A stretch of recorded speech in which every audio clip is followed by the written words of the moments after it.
Hello everyone, hope you're doing well. Today we are once again looking at the suggestions past the developers of November 2020, and it's time to have a look at the aviation portion now. Now, once again, just like the ground forces portion, there is a full tech tree in here, a Yugoslavian aviation tech tree. So I'm going to give that its own independent video, because obviously there's a lot of new aircraft and a lot of copy and paste aircraft in it, and a lot of aircraft that could be in other trees. So I'm going to focus that one on its own separate thing, and the rest of them should be in this video, so everything should be good. Now let's get to the first one, which is the Heinkel, and this is from Chomosuke 1. Now, what is this plane? Well, this is the Heinkel He111H20R3.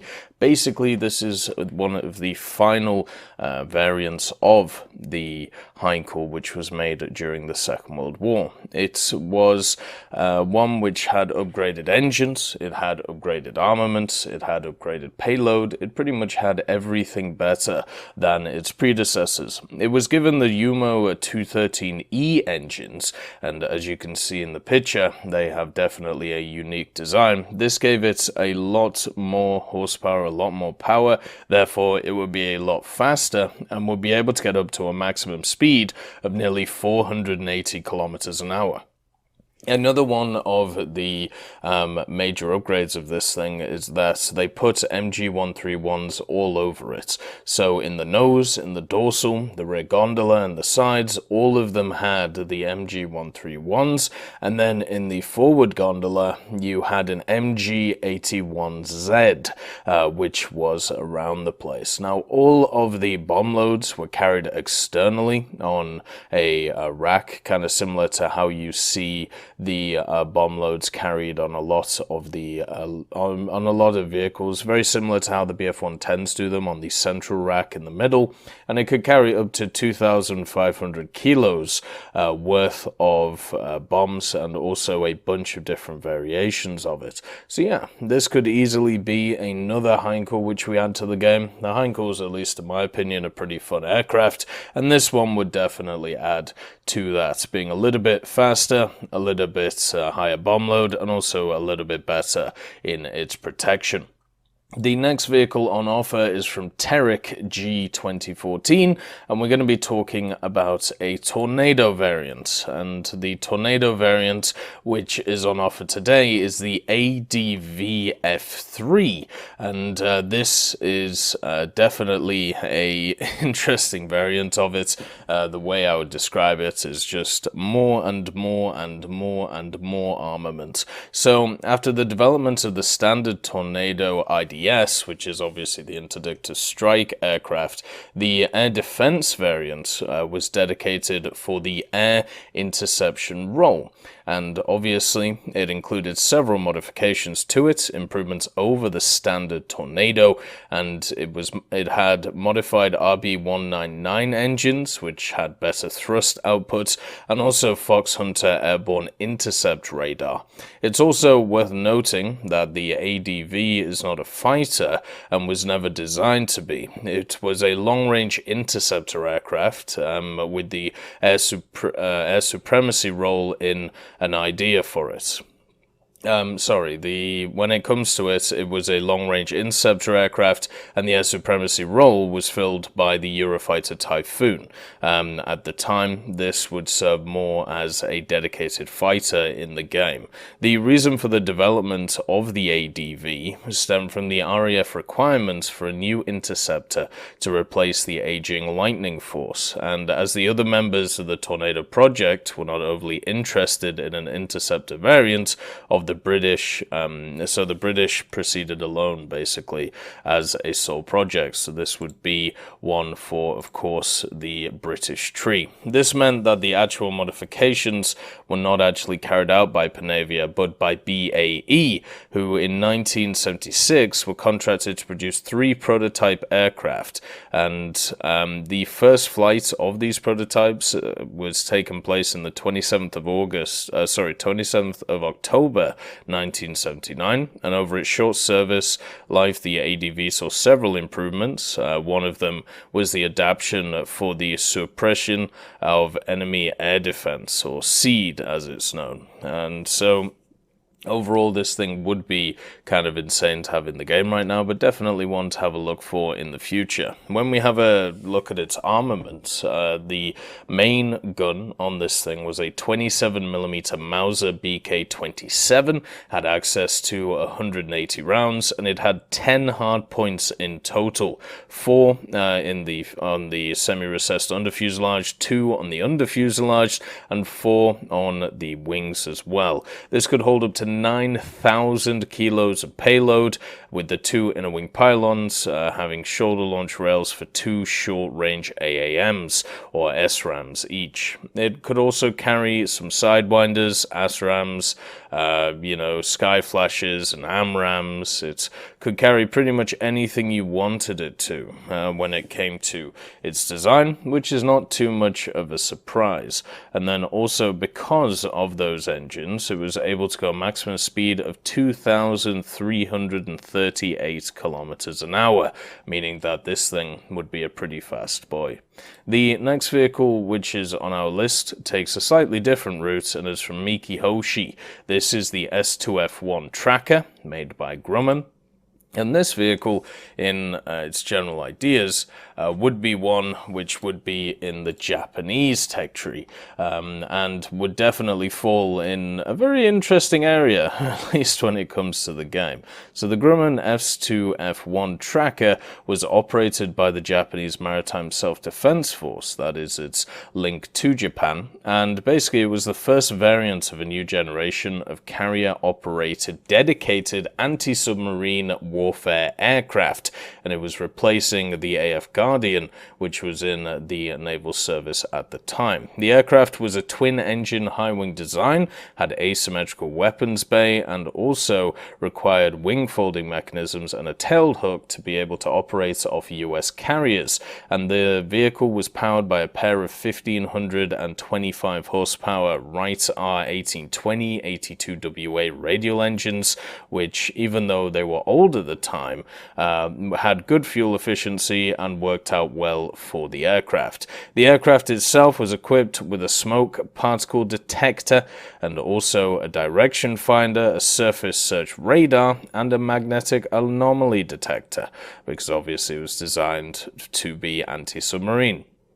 It also had the ability to carry an assortment of weapons in either its internal bay or the 6 wing pylons that it had. And weapons that it could carry, obviously rockets, bombs, torpedoes, mines, pretty much everything when it came to this machine. And since we have obviously the mines in the game now, as basically either mines or bombs, you could definitely have them in. And the torpedoes that this thing used, the majority of them were homing torpedoes, so that could give it a little bit of an interesting little quirk, even if it would struggle in other areas not having any guns. Obviously it does have radar, it does have access to rockets, bombs, even depth charges if you wanted to throw them in for planes in game. One of the issues with it is it does have a maximum speed of 450 kilometers an hour, so this thing is not fast at all, and generally it can't defend itself at all. So yeah, got a bit of a problem there. It's one of these machines which is a little bit too specific for the game, but who knows, maybe one day it'll make it in.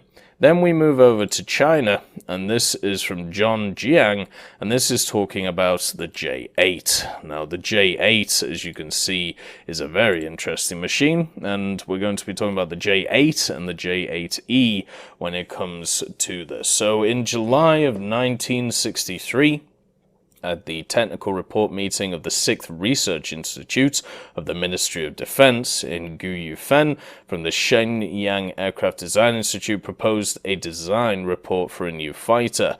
And in 1964, the Institute of Aeronautics and Astronautics proposed at the meeting of the new machine improvement and modification program that a better performance fighter should be designed on the basis of the MiG-21. And then later in that same year, the new fighter plane began to demonstrate, began demonstrations for the program, and basically they made a meeting once again about it to work out what they wanted to do. So they designed a new engine to be able to be used in some kind of upgrade for the MiG-21. It was a large thrust engine, and basically they modified a prototype just to make it a little bit better, and then eventually the designation of J8 was approved for the machine. So from the second half of 1965, so the next year, they began preparations for a trial production of this J8 aircraft with an upgraded engine. The development of the J8 was done by Shenyang Aircraft Design Institute and the Shenyang Aircraft Factory. The development plan of the J8 aircraft highlights high altitude, high speed, increased range, and increased rate of climb, and also enhanced firepower over the J7. The maximum speed would be Mach 2.2 that they were aiming for, and the maximum ceiling would be more than 20,000 meters, and the maximum climb rate would be 200 meters per second, and the basic voyage, or the distance it could travel, would be 1,500 kilometers with a maximum of 2,000 kilometers. And the other thing was to install an improved design of air-to-air missiles for the machine, and also a radar as well for the machine with a large search distance. So the J8 aircraft actually adopted the aerodynamic layouts of the nose intake, and also the large sweep angle and small aspect ratio, and also the thin delta wing. All of these things basically from the J7, which was of course, basically the MiG-21. There were two turbojet 7 engines which were selected, and the thrust-to-weight ratio of the aircraft was 0.89, which was superior to the J7. And in September of 1965, the design work of the J8 aircraft was fully launched. And in 1968, the first two J8 aircrafts were completed after final production. And in 1969, the J8 aircraft made its first test flight. And they ran into a few issues, let's just say, when it came to its test flying. And then in later that year, on December the 31st, 1979, so 10 years after the Aeronautical Products Stereotype Committee agreed to design and produce the J8 aircraft. In 1980, it was approved for finalization, which basically means it was put into service. This thing would have two 23mm. It would also have access to 2 or 4 PL-2 or PL-2B air-to-air missiles, some rockets as well, and the J8E would have access to basically the same loadouts and basically the main difference between the J8 and the J8E is that the J8E would have a little bit more power behind it when it came to the engine. That's about it. They are very, very similar aircraft, and obviously improvements over the vehicle in game that we already have, the J7. The next vehicle is from Nicholas Concu, and he's here talking about the Italian Harrier. Now, the Italian Harrier, which, at least in my opinion, is very much an interesting vehicle, it's basically known as the AV-8B Harrier Plus, if you want to put it like that. I don't know who came up with that name, but somebody needs to work on it. The Italians obviously used Harriers, if you didn't know, and the story of that starts on the 1st of February in 1989. They were looking to equip their navy with armed jets to bolster it, and also be able to be used on the ship which was Garibaldi at the time. They were looking for strictly VTOL or STOL aircraft, so basically there wasn't too many options, and the Harrier fit the role perfectly, so they decided to choose it. The vehicle had seen itself being used in multiple countries. It was obviously used by Spain, America, Britain, under many different variants, and BAE Systems had acquired the right to further develop the American AV-8A at the time. So in turn, BAE Systems improved on it and gave it a better engine. And along with other upgrades and changes, BAE Systems made a very, very interesting vehicle in the form of this AVAB Harrier Plus. And they also added a bunch of other stuff to it, and this basically meant that it needed, a different name. That's why they went with AVAB, or the name Harrier 2 as it's known. It also had access to stuff such as better logistical equipment, so therefore it could do stuff such as day-night operations. So this was seen as the perfect vehicle for the Italian Navy, and in September of 1990, Italy decided to also join in on the Plus program, which was aimed to radarize the Harriers. That is a very interesting word. And Spain and the US also joined in on this program. So Italy had brought 18 of the AVABs and 2 of the TAVABs, Harrier 2s, for training. And a great cooperation began between Italy and the US, which allowed Italian pilots to train with the jets they bought in the US to familiarize themselves with the vehicle. And in February of 1994, the first Harrier was delivered to the Italian Navy, and by November, 3 Harriers would now be stationed off the Garibaldi.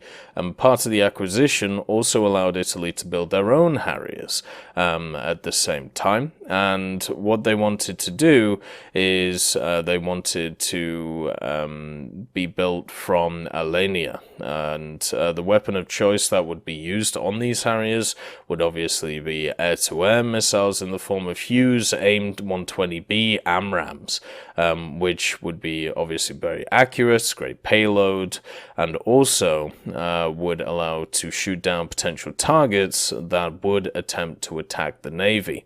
But the general idea of the Harrier is that it would be useful in pretty much any scenario, therefore it could be used in multiple types of operations, and was used so. It was used in Operation United Shield inside of Somalia. It was also ran multiple missions for the American Marines and the Italian San Marco Regiment. It also participated in Operazione Albanio inside of Albania, and also many other areas. This thing has been heavily used by the Italians, and it's not really a surprise that a lot of people would like to see it in the game, especially since it was just added, well, an earlier version was added to the British and also the American tech trees.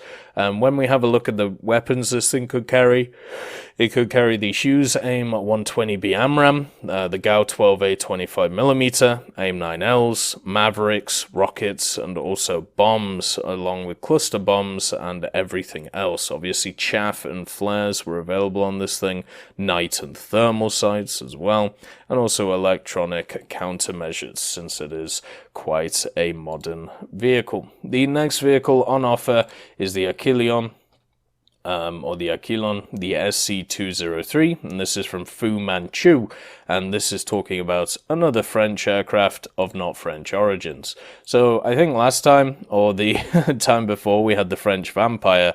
Now we have the French Sea Venom, which is of course a modification of the Sea Venom, the Sud-Est SC-203 Aquilon. And in 1949, the French Navy Air Arm and decided it should look into producing a jet capable of being carrier-borne.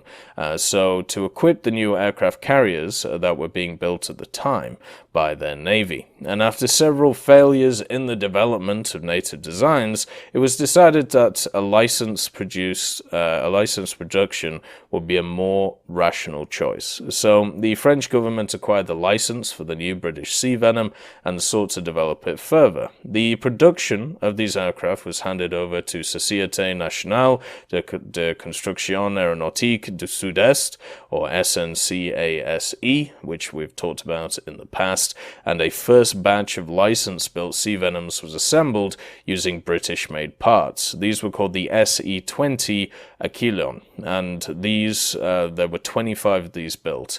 Then there was the SC-202, which was the first batch of completely French-produced vehicles. These added several modifications, such as an ejection seat and also an American AN/APQ-65 radar. There was 25 of them built, and then the 203 was the, I would call, the radical and proper French version of this. It introduced an all-weather AN APQ-94 radar, also being single-seat fighter as opposed to the two-seater Sea Venom in the form of the SE Mark 20 and 202. And then there was also a two-seater training version made of this vehicle. So the 203 would be the one which would be the furthest away from the British version, therefore probably the best to put into the game, and it would have access to 4 20mm Hispano Suiza Mark 5s, 8 HVAR rockets or Matras or even AS-30s and AS-20s, the air surface missiles which we have in the game, and also 2 AA-20s, the manual guided air-to-air missiles, or even the RB-511 SAR air-to-air missiles. So this thing could be quite potent if they decided to put it in. But that is all of the vehicles for the aviation side of things that were passed to the developers in November of 2020. I hope you all have a wonderful day, and I'll see you next time. I'd just like to thank John Ryman, Universe, Conte Baraka, Elove Goat, Trigger Hippie, Eugens Terry, Ambrosius McClellan, Daniel Stanton, Martinez B. Young, and also Hans Vergellen, Sebastian Mizon, and Samuel Schlick for supporting the channel.